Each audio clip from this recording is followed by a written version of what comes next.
دین نام کس کا ہے؟ کچھ لوگ یہ سمجھتے ہیں کہ حج کر لیا بہت بڑے دیندار بن گئے، کچھ لوگ یہ سمجھتے ہیں زکوٰۃ دے دی بہت بڑے دیندار بن گئے، کچھ ہماری بہنوں نے سمجھ لیا کہ پردہ کر لیا تو ہم سے بڑا کوئی دیندار نہیں، کچھ نمازیں پڑھ لی۔ آؤ اسی سے پوچھے جس نے یہ دین ہم تک پہنچایا ہے۔ دین کیا ہے؟ دو باتیں میں تھوڑی ذوق کی کروں، اس لیے کہ یہ مراد آباد کی زمین ہے، اور مراد آباد یہ علامہ کفایت علی کافی مراد آبادی رحمت اللہ علیہ کی زمین ہے، کہ جن کے بارے میں اعلیٰ حضرت یہ کہتے ہیں کہ میدان نعت گویا کے شہنشاہ ہے علامہ کفایت علی کافی، اور میں احمد رضا ان کا وزیر اعظم۔ اعلیٰ حضرت جن کے بارے میں یہ کہے تو ان کی زمین ہے۔ دین کے بارے میں شہزادہ اعلیٰ حضرت سرکار مفتی اعظم ہند رحمت اللہ تعالیٰ علیہ، اور مفتی اعظم سے پہلے حضرت اعلیٰ حضرت نے جو فرمایا، اعلیٰ حضرت فرماتے کہ اللہ کی سرتابہ قدم شان ہے، انسان نہیں، انسان کو انسان نہیں، یہ قرآن تو ایمان بتاتا ہے انہیں، اور ایمان یہ کہتا ہے میری جان ہے۔ تو ایمان کی جان مصطفیٰ کی محبت ہے، اور سرکار مفتی اعظم ہند رحمت اللہ تعالیٰ علیہ نے دین کے بارے میں کیا کہا؟ فرماتے ہیں کہ جب مصطفیٰ رضا کی قبر میں فرشتے آئیں گے اور مصطفیٰ رضا سے سوال ہوگا مَا رَبُّکَ مَا دِینُکَ مَا كُنْتَ تَقُولُ فِي هَذَا الرَّجُلِ، تو سرکار مفتی اعظم ہند فرماتے ہیں حبیب خدا کا نظارہ کروں میں، دل و جان ان پر نظارہ کروں میں، میرا دین و ایمان فرشتے جو پوچھے یا رسول اللہ تمہاری ہی جانب اشارہ کرو۔ نعرہ تکبیر، نعرہ رسالت، نعرہ غوثیت، مصطفی اعلیٰ حضرت۔ گویا مفتی اعظم نے بتا دیا کہ ہمارا دین بھی محمد رسول اللہ ہے، اور ہمارا ایمان بھی محمد رسول اللہ۔ بے شک بے شک، سبحان اللہ۔ اور اگر میں تھوڑا اور اوپر چلوں اور میں پوچھوں اس سے کہ جس نے ہندوستان میں 90 لاکھ لوگوں کو ایمان کی دولت عطا فرمائی، واہ واہ واہ واہ، سبحان اللہ۔ اگر میں زہرا کے اس جایا اور علی کے اس لال سے پوچھوں کہ اے معین الدین، آپ نے اسلام کی شمع روشن کی ہندوستان میں، آپ بتائیں نا، پتہ نہیں کس کس کو لوگوں نے دین سمجھ لیا ہے، دین کی کیا کیا تعریفیں کرتے پھرتے ہیں، ذرا آپ بتائیں کہ آپ کے نزدیک دین کیا ہے؟ تو سرکار خواجہ غریب نواز معین الدین حسن چشتی اجمیری رضی اللہ تعالی عنہ فرماتے ہیں شاہ است حسین، شاہ است حسین، بادشاہ است حسین، دین است حسین۔ تڑپ کر بولو نا سبحان اللہ، تاکہ مجھے یقین ہو جائے کہ اس مجموعے میں ایک بھی یزید کا چاہنے والا نہیں ہے۔ یہ تو سب حسین کے نام پر اپنی جانیں دینے والے لوگ ہیں۔ دین حسین ہے، یہ بات خواجہ غریب نواز نے ہمیں بتائی ہے۔ دین است حسین، بھی پناہ است حسین، سرداد نداد دست در دست یزید، حقا کے بنا لا الہ است حسین۔ آئے اب ہم حسین اعظم کے نانا جان رسول اعظم صلی اللہ علیہ وسلم سے پوچھے یا رسول اللہ آپ بتائیں دین کیا ہے، آپ بتائیں کہ دین کسے کہتے ہیں، آپ بتائیں دیندار کون ہے۔ توجہ یہاں رکھیے اللہ اکبر۔ اب میں رسول اللہ صلی اللہ علیہ وسلم کی حدیث پڑھنے لگا ہوں۔ آقا فرماتے ہیں الدین النصیحہ، دین نام ہے دوسروں کا بھلا چاہنے کا۔ بے شک۔ دین کسے کہتے ہیں؟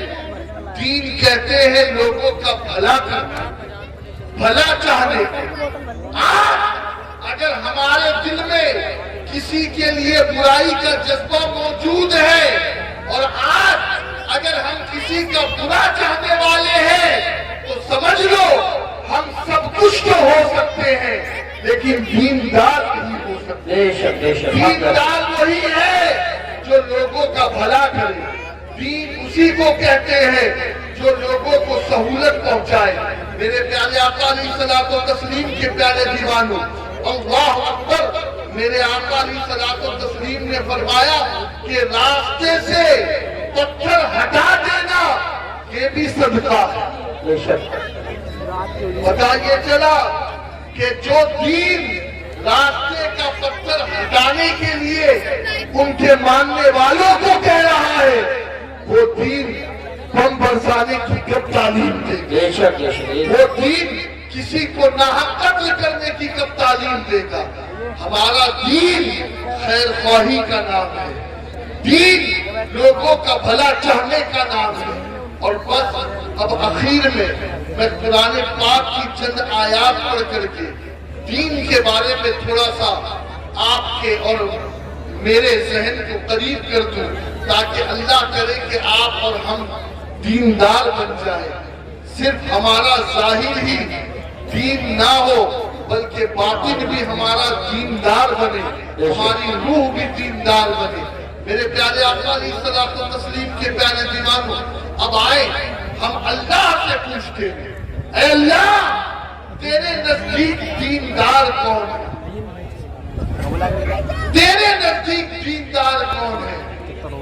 تو بتا، کہ ہم تو سب اپنے آپ کو دیندار سمجھے بیٹھے ہیں، لیکن کیا تیرے نزدیک بھی ہم دیندار ہیں؟ اللہ اکبر۔ اب آؤ قرآن کی وہ سورت جو تقریباً ہر کسی کو یاد ہے۔ اللہ فرماتا آئیت الذی یکذب بالدین، اے محبوب صلی اللہ علیہ وسلم، کیا آپ نے دین کے جھٹلانے والے کو نہیں دیکھا؟ دین کے جھٹلانے والے کو نہیں دیکھا؟ یا اللہ دین کو کون جھٹلا رہا ہے؟ کون ہے جو دین کو نہیں مانتا، جو دین کو جھٹلا رہا ہے؟ اللہ اب توجہ کرنا، بہت توجہ سے میری بات سننا۔ اللہ نے 5 قسم کے لوگوں کا ذکر آگے کیا اور کہا کہ یہ 5 قسم کے لوگ ہیں جو بظاہر تو اپنے آپ کو دیندار کہہ رہے ہیں، لیکن حقیقی معنوں میں یہ لوگ دین کو جھٹلا رہے ہیں۔ اے اللہ کون ہے؟ اَرَأَيْتَ الَّذِي يُكَذِّبُ بِالدِّينِ فَذَلِكَ الَّذِي يَدْعُو الْيَتِيمَ وَلَا يَحُضُّ عَلَى طَعَامِ الْمِسْكِينِ فَوَيْلٌ لِلْمُصَلِّينَ الَّذِينَ هُمْ عَنْ صَلَاتِهِمْ سَاهُونَ الَّذِينَ هُمْ يُرَاءُونَ وَيَمْنَعُونَ الْمَاعُونَ۔ اب توجہ کریں آپ، یہ 5 قسم کے لوگ ہیں۔ سب سے پہلے دین کو جھٹلانے والا کون؟ اللہ فرماتا ہے جو یتیم کو دھتکارے، جو یتیم کو دھکا مارے، جو یتیم کے ساتھ ناانصافی کرے، جو یتیم کا مال ہڑپ کر جائے، جو یتیم کی وراثت کا حق اسے نہ دے، جو یتیم کے ساتھ حسن سلوک نہ کرے، اللہ کا قرآن اسے دین کو جھٹلانے والا بتا۔ آج کیا حالات ہے معاشرے میں، کیفیت کیا ہے؟ دیکھو، اگر کسی کا باپ مر جائے تو چچا اور تایا اس کا مال ہڑپ کر جاتے ہیں، اس کا پیسہ کھا جاتے ہیں۔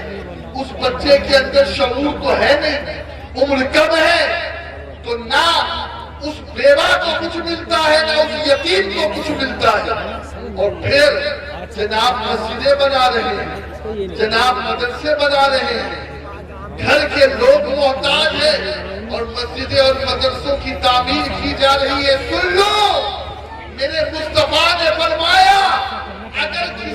کے گھر میں کسی کے قریبی رشتہ دار اس کی حسن سلوک کے حوالے سے اس کے محتاج ہے اور وہ انہیں کچھ نہیں دیتا اور وہ مسجد اور مدرسے بنا رہا ہے, دوسروں کو بانٹ رہا ہے, تو اللہ ایسے صدقے کو قبول نہیں کرے گا, اس کے منہ پہ مارو. بے شک بے شک بے شک, حق کا بہت. ایتاء ذی القربی والیتامى والمساکین, سب سے پہلا حق قریبی رشتہ داروں کا ہے.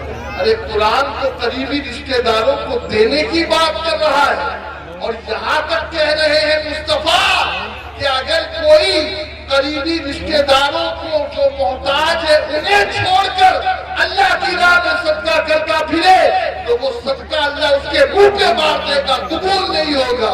اور یہاں حال یہ ہے, کتنے ایسے گھر ہیں جہاں یتیموں کے ساتھ ناانصافی کی جاتی ہے, جہاں یتیموں کا مال ہضم کیا جا رہا ہے, جہاں یتیموں کے ساتھ معاذ اللہ بدسلوکی ہو رہی ہے. کان کھول کے سنے, آقا فرماتے ہیں تمہارے گھروں میں سب سے اچھا گھر وہ کہ جس گھر میں کوئی یتیم ہو اور اس کی پرورش اچھی طریقے سے. سبحان اللہ, ماشاءاللہ ماشاءاللہ. اور آقا علیہ السلام فرماتے ہیں تمہارے گھروں میں سب سے بدتر گھر ہو, سب سے برا گھر ہو کہ جس میں یتیم ہو اور اس یتیم کے ساتھ اس نے سلوک نہ کیا جائے. بلکہ میں کیا بتاؤں آپ کو, قرآن تو یتیم کی تکریم اور تعظیم کی بات کرتا ہے اور آقا کریم صلی اللہ علیہ وآلہ وسلم نے فرمایا کہ جس طریقے سے دو انگلیاں ملی ہوئی ہے, آقا فرماتے ہیں میں محمد اور وہ شخص جو کسی یتیم کی پرورش کرے وہ میں جنت میں ایسے داخل ہوں.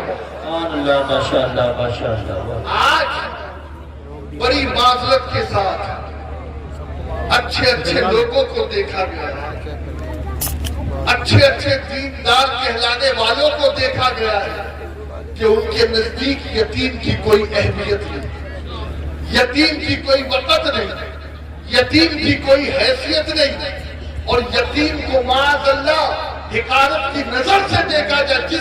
جس کو قرآن نے جس کی تعظیم اور تکریم کے لیے کہا, آج لوگ اسے حقارت سے دیکھ رہے ہیں اور اپنے آپ کو دیندار کہتے ہیں, اپنے آپ کو دین والا کہتے ہیں.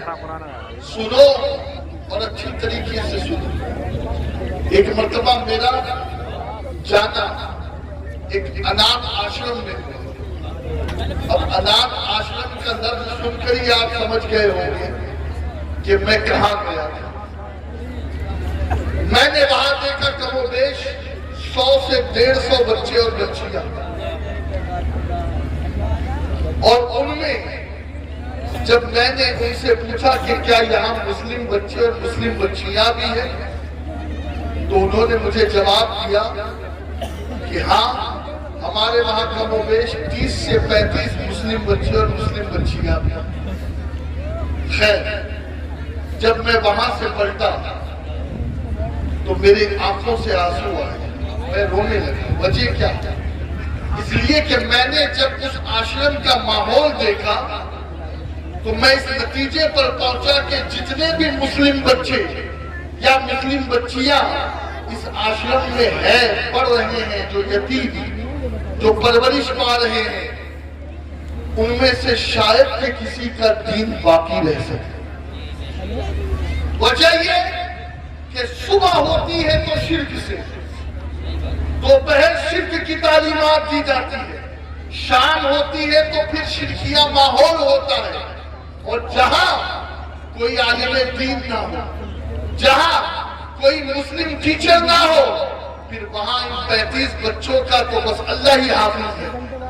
میں نے اسی وقت سوچا آج ہماری قوم کے وہ بے غیرت لوگ جو 3-3 کروڑ کی شادیاں کرتے ہیں, جن کی شادیوں میں 50-50 لاکھ روپے کا خرچ ہوتا ہے, میں کہتا ہوں بند کرو یہ سب دکھاوا, اور اس پیسے کو جمع کر کے مسلمانوں کے لیے ایک یتیم خانہ بناؤ تاکہ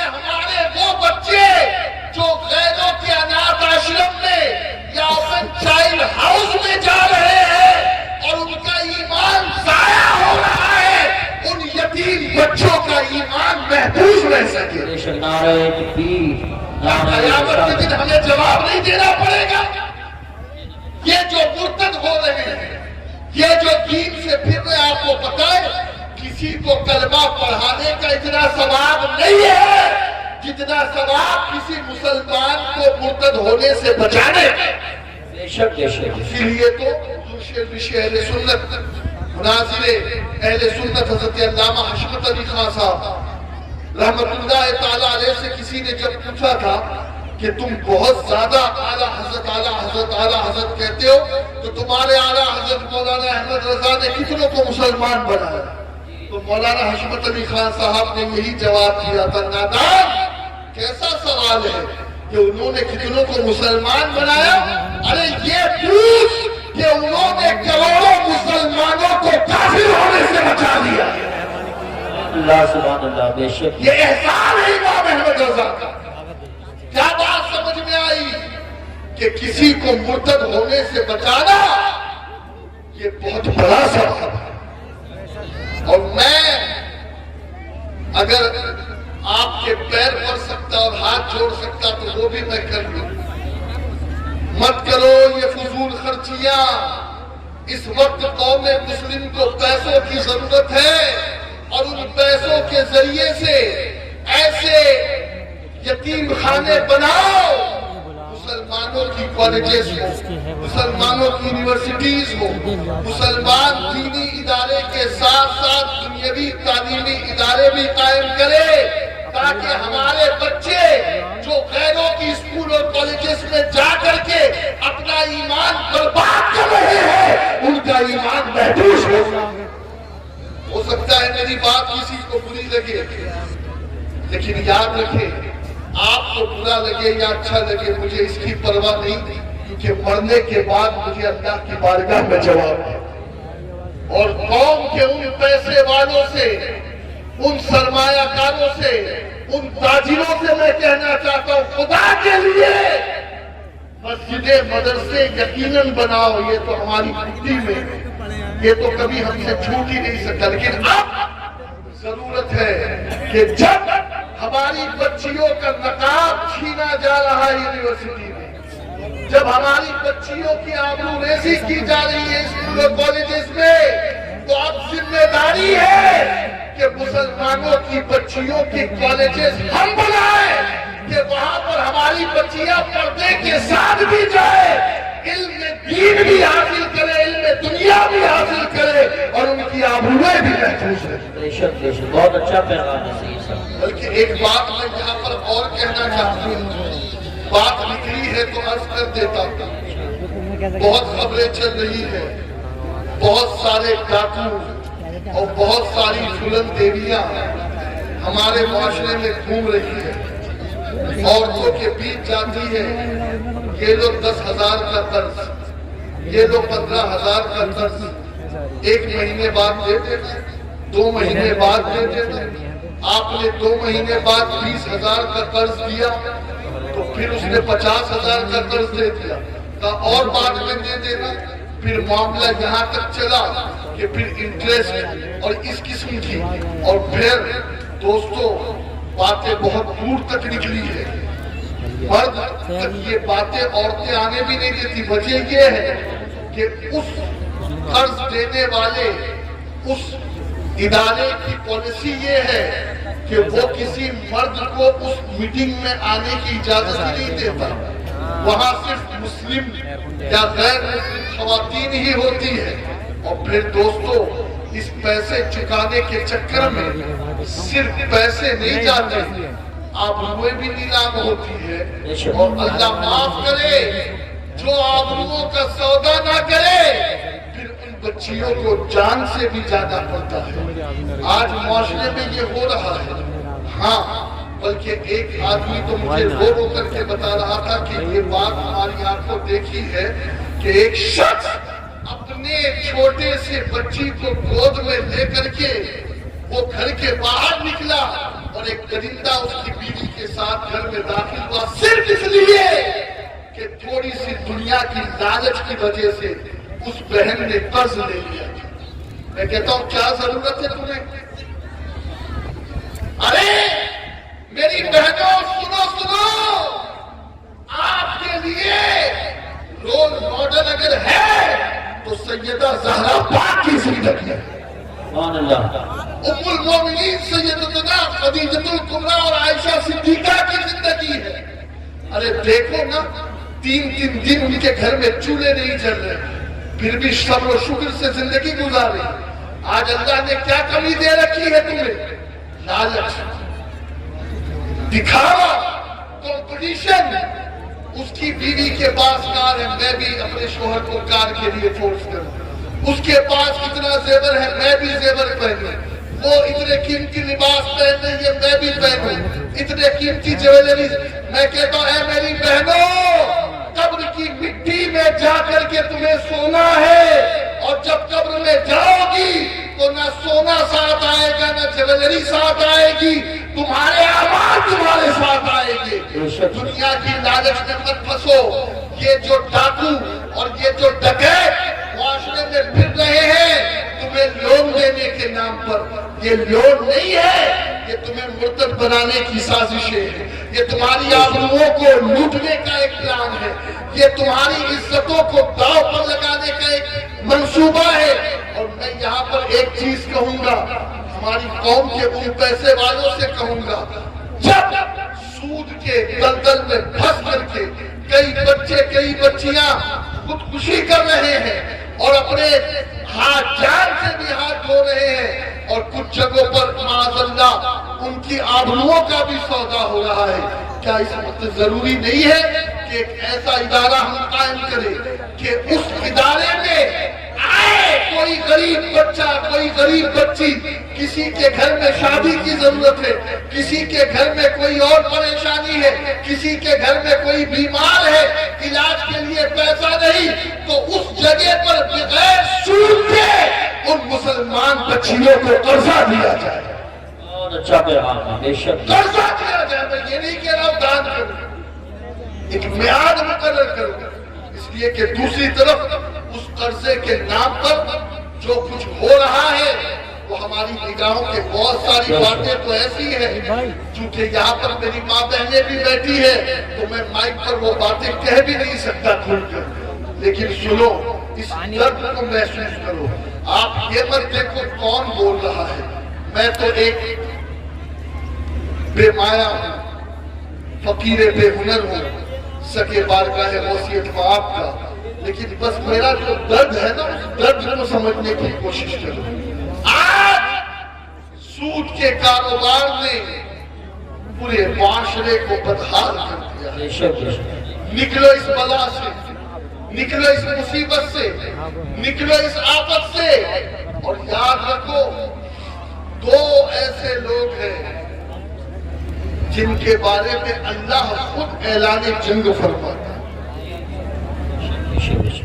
ایک حدیث قدسی میں وہ لوگ جو ولیوں سے دشمنی کریں، اللہ کے دوستوں سے دشمنی کریں، جو اللہ کے نیک بندوں سے دشمنی کرے، اللہ فرماتا میں انہیں اعلان جنگ دیتا۔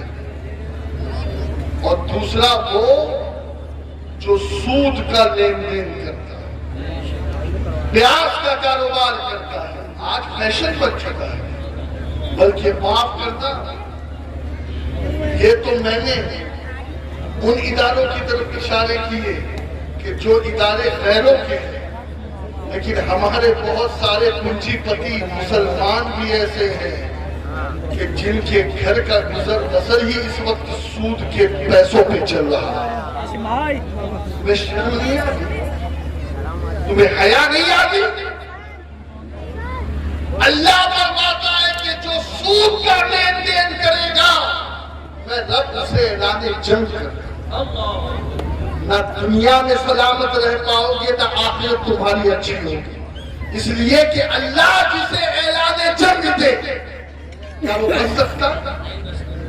اول تو اللہ کی شان ہی یہ نہیں ہے کہ وہ اپنے بندوں کو جنگ کے لیے بلائے، اس لیے کہ کہاں ہم جیسے کمزور اور کہاں وہ قوت والا عظمت والا رب، لیکن اس نے آپ کو اور مجھ کو سمجھانے کے لیے یہ بتایا کبھی میرے ولیوں سے دشمنی مت پال لینا، کبھی سود کی طرف اپنے ہاتھ کو مت بڑھانا، یہ ہاتھ جو سود کی طرف بڑھ رہا ہے، بلکہ یہاں تک کہا گیا کہ 36 مرتبہ اپنی ماں سے زنا کرنے سے بھی برا ہے کہ کوئی آدمی سود کا ایک رقم آج ہم کہاں جا رہے ہیں، کیا کر رہے ہیں؟ بند کرو۔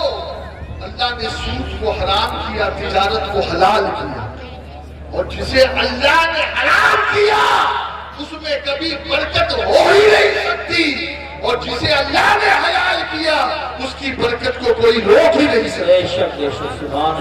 تجارت کرو، تجارت حلال کمائی کماؤ، بھیک مانگنا بند کرو، اور اللہ کے محبوب فرماتے القاسم حبیب اللہ کہ جو محنت مزدوری کرتا ہے، اپنے ہاتھوں سے حلال کمائی کے لیے دو کرتا ہے، وہ شخص ایسا ہے کہ اللہ اسے اپنا دوست بنا لیتا ہے۔ سبحان اللہ، سبحان اللہ۔ صرف نماز پڑھنے سے بندہ اللہ کا دوست نہیں بنتا، صرف داڑھی رکھ لینے سے، امامہ پہننے سے اللہ کا دوست نہیں بنتا، حلال کمائی کمانے سے بھی بندہ اللہ کا دوست بن جاتا ہے۔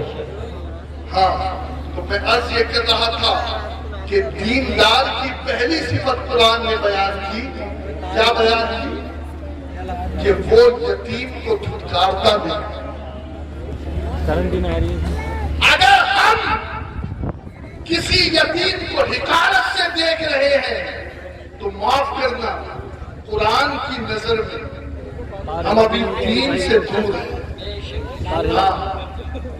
دین سے دور ہیں۔ بہت توجہ سے اس آیت کے بارے میں ایک اور کہ ایک شخص کو ابو جہل نے گود لیا۔ کیا ہوتا تھا معلوم ہے؟ کسی مالدار کا باپ مر جاتا نا تو کچھ قریش میں اور مکے میں کچھ گندے قسم کے لوگ تھے، فوراً کیا کرتے تھے کہ اس کی بیوہ سے شادی کر دیتے اور اس یتیم کو گود لیتے۔ مقصد کیا ہوتا؟ یتیم مقصد نہیں ہے، اس کے باپ کی پراپرٹی مقصد ہے، تاکہ اس کی دولت پہ قبضہ کیا جائے۔ خیر، ابو جہل نے ایک بچے کو گود لیا، یتیم، اور اب وہ یتیم جب اس کے گھر میں پرورش پانے لگا تو نہ اسے کھانا دیتا، ایک مرتبہ اس نے کپڑا مانگا تو ابو جہل نے اسے پھٹکار کے بھگا دیا۔ اب وہ کئی لوگوں کے پاس گیا، جب تک لوگوں نے ابو جہل کا نام سنا تو سب پیچھے ہٹ گئے، سب ڈرتے تھے، آج بھی لوگ گنڈوں سے ڈرتے ہیں۔ ہاں، تو اس وقت مکے کے سب سے بڑے گنڈے کا نام ابو جہل ہے۔ جی، اب ہوا کیا؟ ہوا یہ کہ وہ گھومتا گھومتا میرے نبی کے پاس آیا، اللہ کے نبی علیہ السلام کو تسلیم کے پاس بھیجنے کی صلاح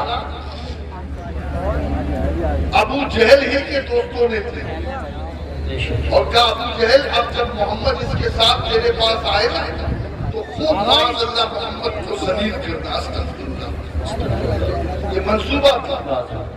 اب وہ یتیم رسول اللہ کے پاس آیا، آقا نے کہا کیا بات ہے؟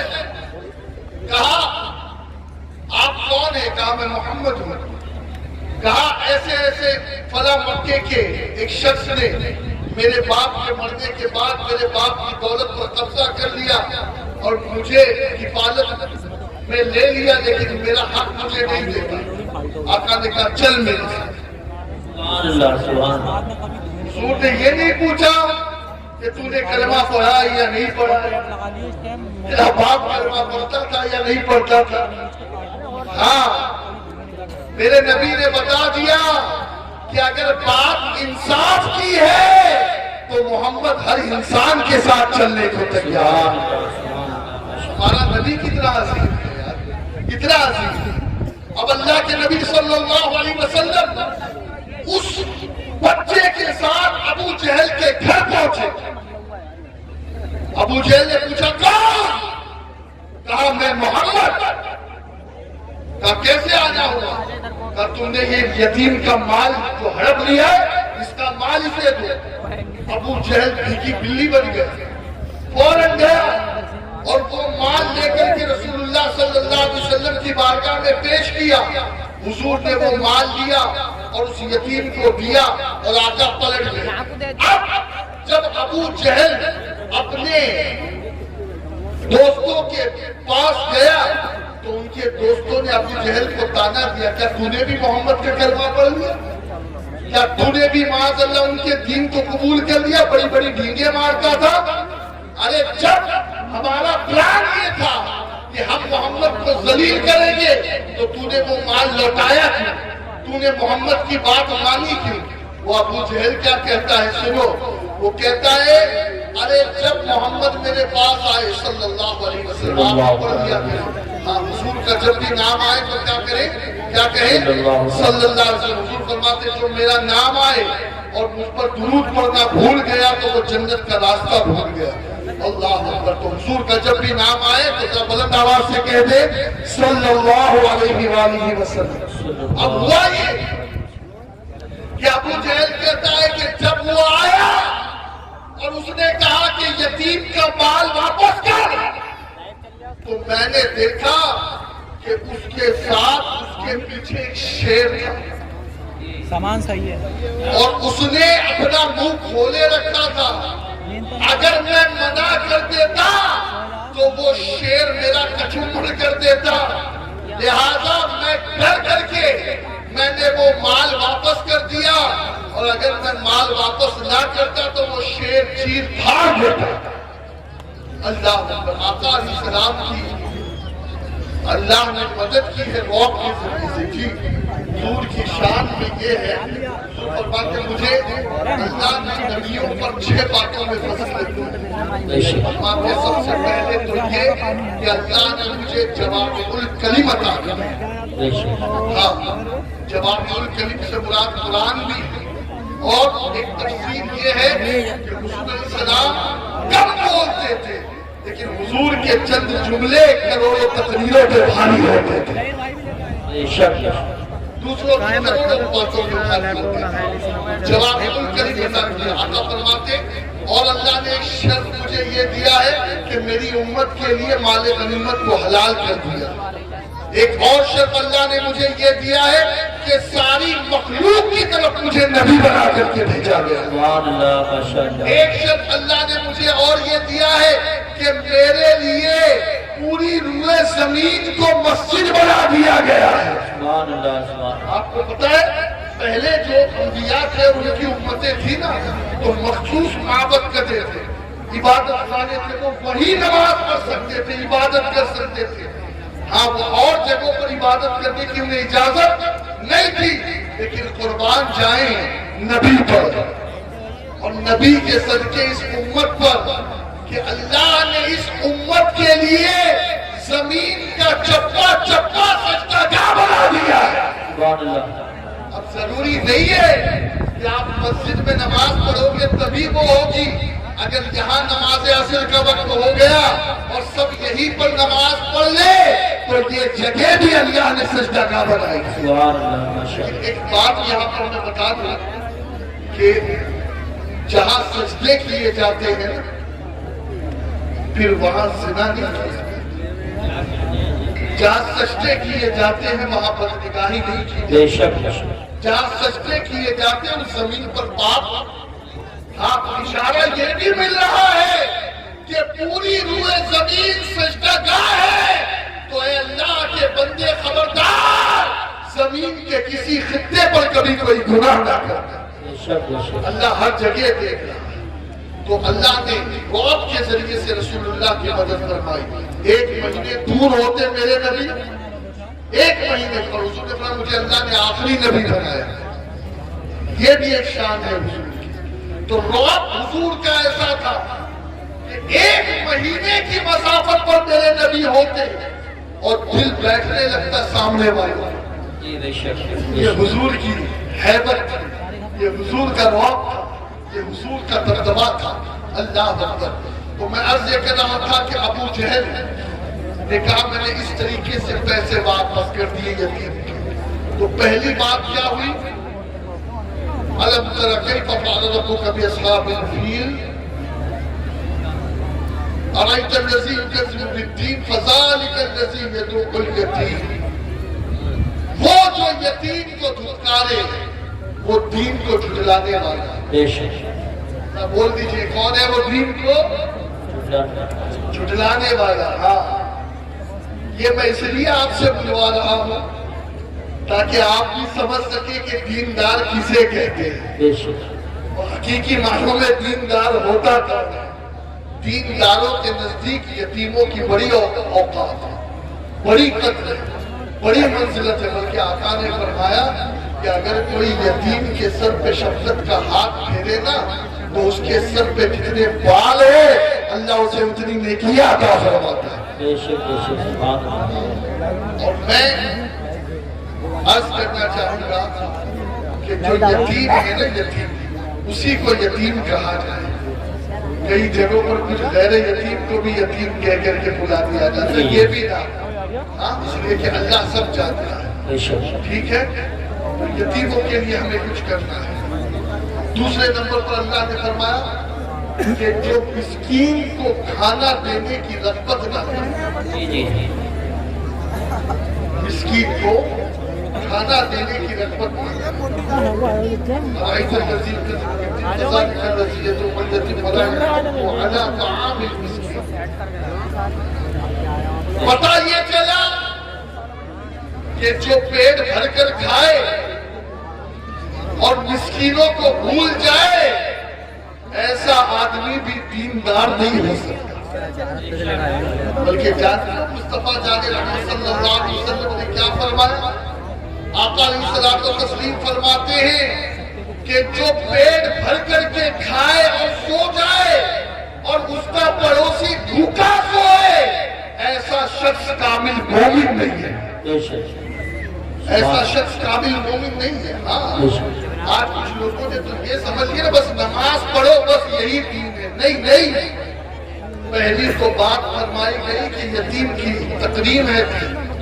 دوسری بات بتائی کہ اللہ کے نبی علیہ السلام فرماتے ہیں کہ جو بھوکوں کو کھانا کھلانے کی رغبت نہ کرے، مسکین کو کھانا کھلانے کی رغبت نہ کرے. ارے غوث پاک سے پوچھو نا کھانا کھلانے کا کیا ثواب ہے؟ سبحان اللہ. سرکار غوث پاک فرماتے کہ میں نے نیکیوں کے دفتر کو الٹ پلٹ کر دیکھا.